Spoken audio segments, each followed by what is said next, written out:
गांव में रहने वाली विभिन्न जाति अपनी अपनी अलग अलग टोली बनाकर रहती थी। उन्हीं में से मार टोली के पंचों ने पिछले 15 महीने से दंड जुर्माने के द्वारा जमा पैसों से रामनवमी के मेले से इस बार मेट्रोमैक्स खरीदना था। गांव वाले मेट्रोमैक्स को ही पंच लाइट कहते हैं। पंच लाइट खरीदने के बाद बचे 10 रुपए से पूजा की सामग्री खरीदी गई। पंच लाइट को देखने के लिए टोली के सभी बालक, औरतें और मर्द इकट्ठे हो गए और सरदार ने अपनी पत्नी को आदेश दिया कि वह इसकी पूजा का प्रबंध करे। महतो टोली के सभी लोग पंच लाइट आने से अत्यंत ही उत्साहित थे, लेकिन उनके सामने एक बड़ी समस्या आ गई थी कि पंच लाइट जलाए कौन, क्योंकि किसी भी व्यक्ति को पंच लाइट जलाना नहीं आता था। महतो टोली के किसी भी घर में अभी तक डिबरी नहीं जलाई गई थी, क्योंकि सभी लोग पंच लाइट की रोशनी को ही चारों ओर फैलता हुआ देखना चाहते थे।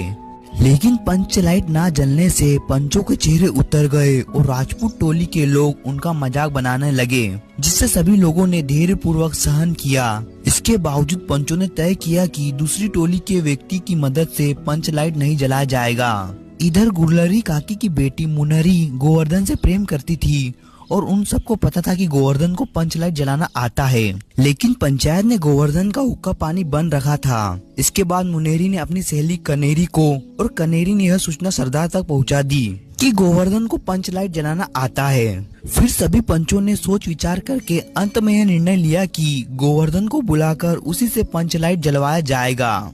फिर सरदार द्वारा भेजे गए छड़ीदार के कहने से नहीं आने पर गोवर्धन को मनाने गुलेरी काकी गई। तब गोवर्धन ने आकर पंच लाइट में तेल भरा और जलाने के लिए स्पिरिट मांगा, लेकिन स्पिरिट के अभाव में उसने नारियल के तेल से ही पंच लाइट जला दिया। पंच लाइट के जलते ही टोली के सभी सदस्यों में खुशी की लहर दौड़ गई। लोगों ने एक स्वर में महावीर स्वामी की जय ध्वनि की और कीर्तन शुरू हो गया। गोवर्धन ने जिस होशियारी से पंच लाइट को जला दिया था, उससे सभी लोग प्रभावित हो गए थे। गोवर्धन के प्रति सभी लोगों के दिल का मेल दूर हो गया और गोवर्धन ने सभी का दिल जीत लिया। इसके बाद मुनेरी ने भी बड़ी हर्षद भरी निगाहों से गोवर्धन की ओर देखा। सरदार ने गोवर्धन को बड़े प्यार से अपनी पास बुलाकर कहा कि तुमने जाति की इज्जत रख ली है। और अंत में गुलेरी काकी ने गोवर्धन को रात के खाने पर आमंत्रित किया।